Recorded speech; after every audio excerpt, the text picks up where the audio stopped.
Quel qu'en soit le prix, il est tout à fait déterminé à devenir le plus grand des Romains et rien ne pourra l'arrêter.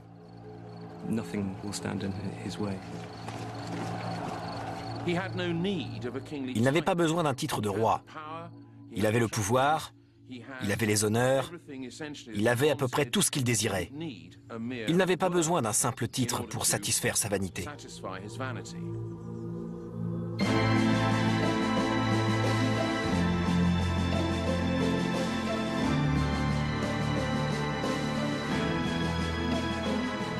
Depuis 2000 ans, le nom de César est synonyme de majesté et de puissance.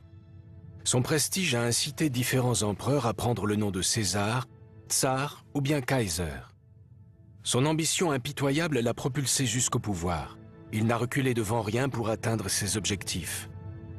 La conquête et le génocide ont été pour lui des outils politiques. Il est à l'origine de la mort d'une république et de la naissance d'un empire. Durant son enfance, César apprend le récit mythique de la fondation de Rome. Il doit être fier de son histoire. La royauté a été renversée, la République instituée et les cités italiennes intégrées pour former un territoire de plus en plus vaste.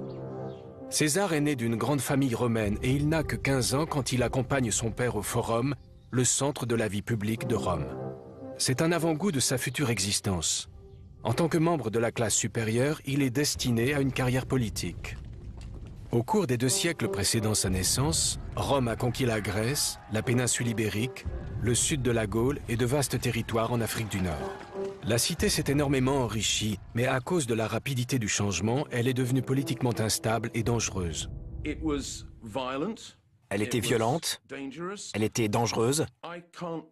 Je ne vois pas un seul politicien de premier plan durant tout ce siècle, le dernier siècle de la République, qui soit mort dans son lit de causes naturelles.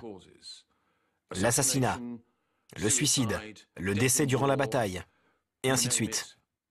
Ça se termine à chaque fois comme ça. Tout homme politique de premier plan devait s'attendre au pire. Après la mort brutale de son père, César, qui n'est encore qu'un adolescent, devient chef de famille. Il lui faut un protecteur. Il avait un oncle par alliance très illustre, Caius Marius, qui avait fini par acquérir une position de tout premier plan dans la vie politique et dans l'armée. Marius était considéré comme le champion des classes inférieures, un champion en particulier de la paysannerie pauvre d'Italie et de la plèbe urbaine de Rome. C'était leur grand favori. Et les liens avec Marius ont été extrêmement importants pour le jeune César.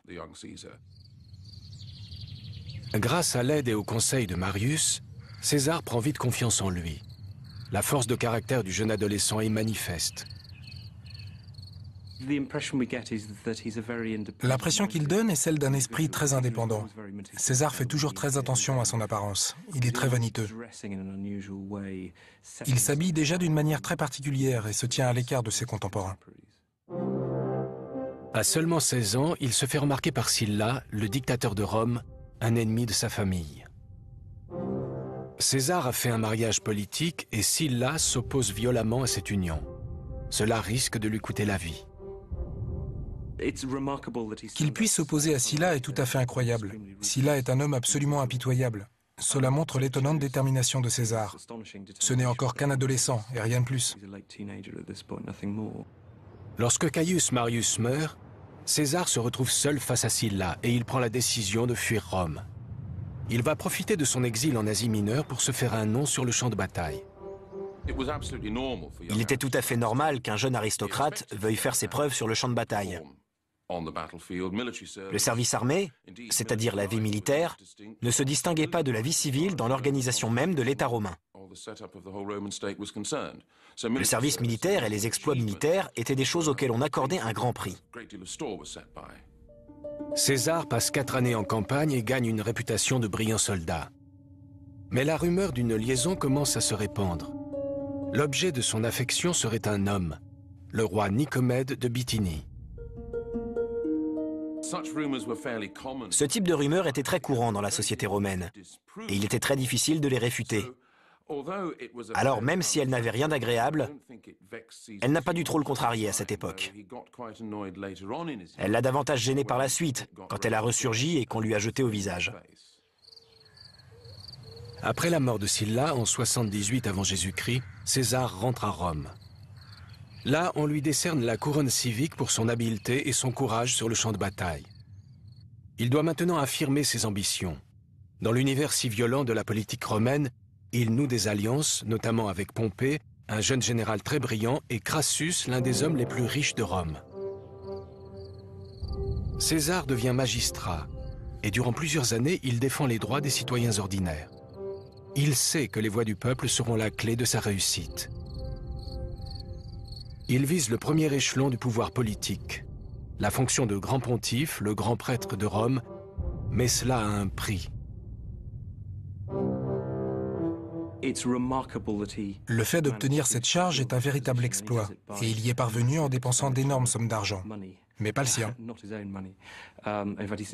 On prétend qu'il a dit à sa mère au moment de partir assister à l'élection « Soit je rentre Pontifex Maximus, soit je ne rentre pas du tout ». Il était tellement endetté.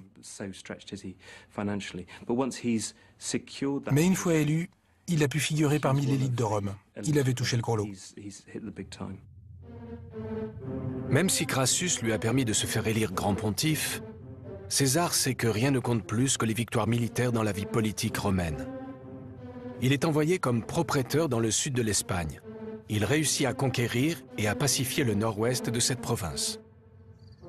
Lorsqu'il rentre à Rome, César est un homme célèbre, à la fois comme soldat et comme orateur, et en 60 avant Jésus-Christ, il devient l'un des 2 consuls de Rome. Mais le soutien populaire dont il jouit exaspère ses adversaires politiques. Le Sénat devient un champ de bataille politique où toutes ses idées de réforme sont âprement discutées.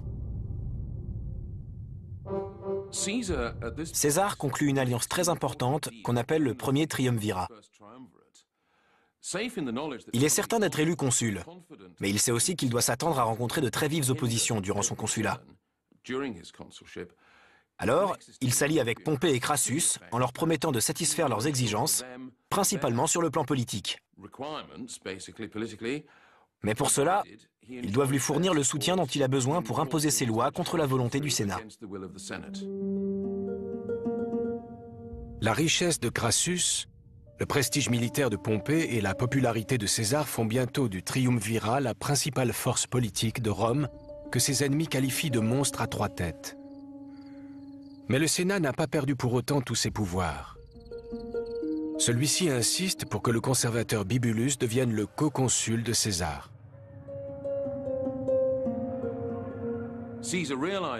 César se rend compte qu'il est sûr d'échouer au Sénat. Alors il fait une chose qu'on n'a pas vue depuis très longtemps. C'est légal, mais il n'y a pas eu de précédent dans l'histoire récente. Il passe outre le Sénat et s'adresse directement aux assemblées populaires, les comices. C'est à elles qu'il présente ses lois. Bien entendu, cela provoque la colère des conservateurs, qui tentent par tous les moyens d'empêcher la tenue de ces assemblées ou de faire obstruction à celles qui se déroulent. Et c'est dans ce contexte que le co-consul Bibulus, l'un de ses principaux opposants, reçoit, durant une discussion très animée, un seau d'excréments sur la tête. Même si son consulat a généré beaucoup de rancœur, César se voit par la suite attribuer un poste particulièrement intéressant, un proconsulat de 5 ans en Gaule. Ces 5 années se transforment en 9 années de campagne, une campagne durant laquelle il acquiert une réputation de brillant général. César le proconsul devient César le conquérant.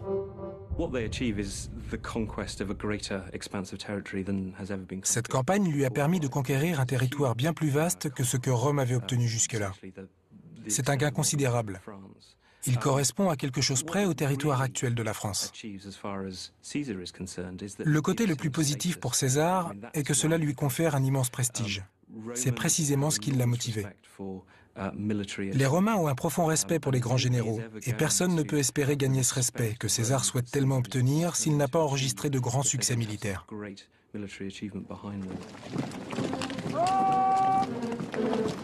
L'ambition de César est sans limite. La conquête de la Gaule ne lui suffit pas. Le nord de l'Italie, l'Helvétie, la Germanie, la Belgique et même l'actuelle Grande-Bretagne sont dans sa ligne de mire. César lance sa première campagne contre les tribus germaniques du Rhin entre 58 et 55 avant Jésus-Christ. Il les anéantit. À Rome, on célèbre ses victoires. César est parfaitement à l'aise à la tête de son armée. Il connaît le nom de tous les centurions de la première ligne. Sa présence bien visible au plus fort de la bataille inspire une confiance totale, et on dit que la vue de sa casaque rouge produisait au moins autant d'effet qu'une légion tout entière. Ses soldats l'admirent et cela vient en partie du fait qu'il sait motiver ses hommes. C'est un orateur très convaincant. Il enflamme ses troupes. Mais il fait aussi une chose que tous les généraux devraient faire. Il partage les mêmes épreuves et les mêmes dangers qu'eux.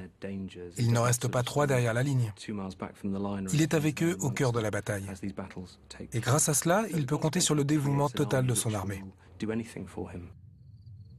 Mais l'extrême cruauté de César vis-à-vis des tribus germaniques scandalise Rome.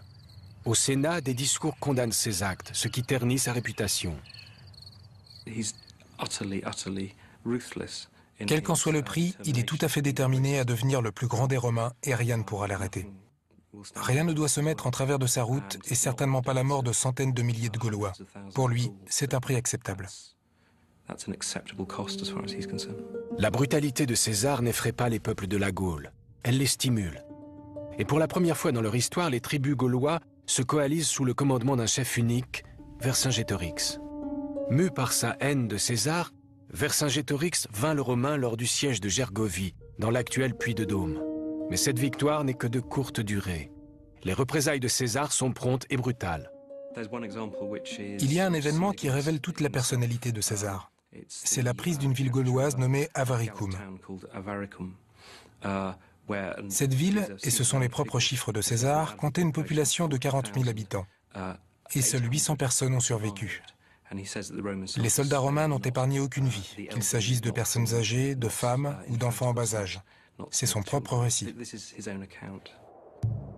Un autre que Vercingétorix aurait certainement renoncé. Mais les Gaulois se réorganisent et se lancent dans une guerre d'usure. Survivront-ils jusqu'à la fin du proconsulat de César? Une bataille décisive les attend. L'avenir de la Gaule et de César sont à présent dans la balance.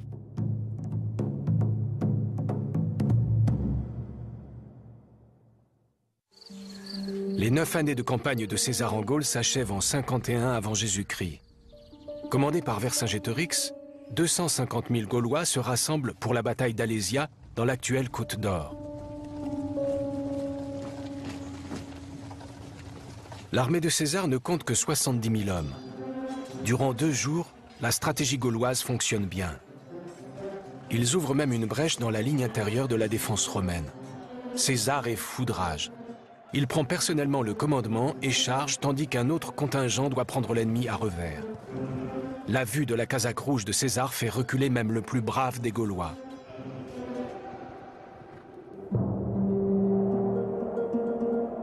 Ils fuient, mais les Romains les pourchassent en tuant tous sur leur passage.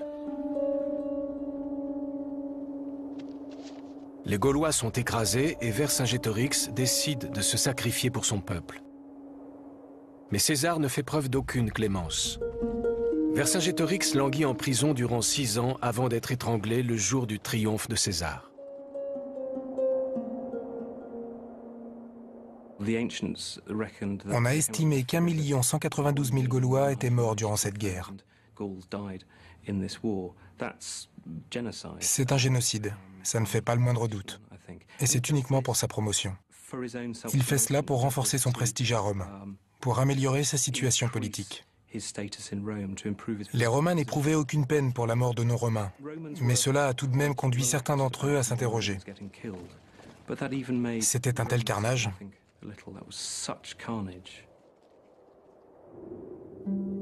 Cette guerre s'achève par un épisode d'une extrême cruauté. César ordonne en effet qu'on coupe les mains d'un Gaulois sur 10. Il veut que ses survivants soient des témoins visibles de la puissance de Rome. Pour César, tuer ne suffit pas. En plus d'accroître la taille du territoire de la République romaine, cette conquête a aussi consolidé sa réputation de manière spectaculaire. Non seulement sa popularité à Rome explose, mais il se retrouve à la tête d'une immense armée qui lui est entièrement dévouée. César sait qu'il peut prendre Rome par la force. C'est exactement ce que redoutaient ses ennemis. En franchissant le Rubicon, la rivière qui sépare la Gaule cisalpine de l'Italie, il prend le plus grand risque de sa vie. Rentrer à Rome avec son armée est un acte punissable de la peine de mort. Il sait de toute façon que ses ennemis politiques le haïssent suffisamment pour vouloir le tuer. Ce que César s'apprête à faire aura une portée considérable. Le problème pour lui est de savoir s'il jette l'éponge et accepte sa disparition politique, ou bien s'il franchit le Rubicon avec toute son armée et fait comme Sylla. S'il marche sur Rome et s'empare de la cité en s'attaquant directement à ses ennemis, ou s'il tente autre chose.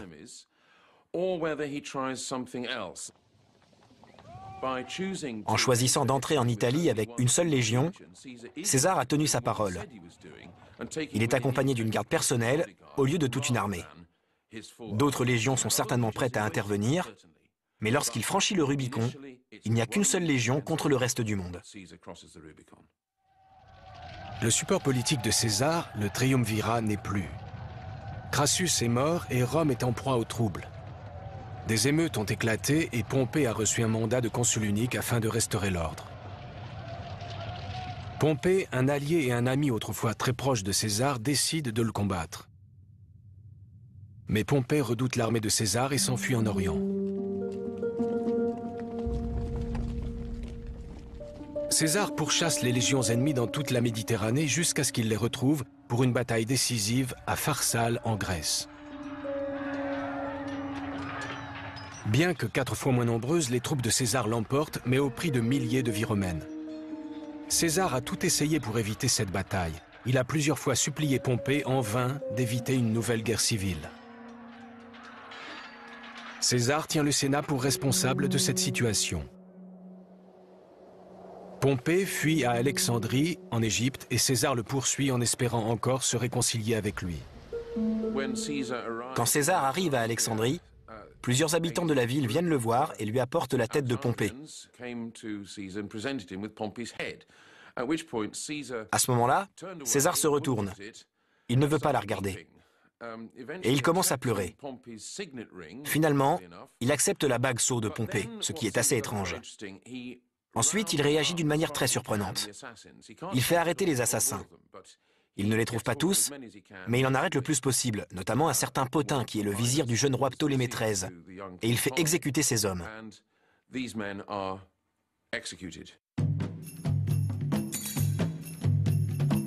Si César a pleuré, cela n'a pas duré. Une femme extraordinaire va bientôt entrer dans sa vie.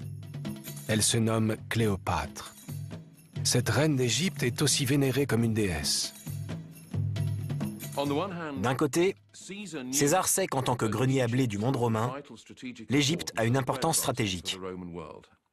Quel que soit le dirigeant à Rome, il risque de se retrouver dans une situation très difficile s'il ne peut pas nourrir sa population.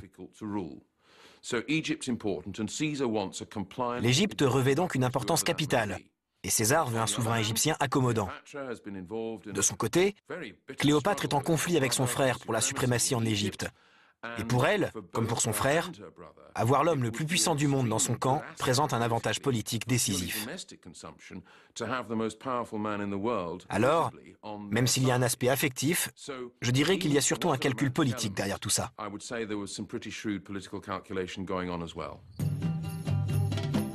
Les relations politiques vont bientôt déboucher sur l'une des plus grandes liaisons amoureuses de toute l'histoire. César prend congé de ses troupes et vogue durant 6 mois sur le Nil avec sa maîtresse à bord d'une somptueuse barge royale. Cléopâtre est un monarque absolu. Elle est vénérée comme une déesse par ses sujets.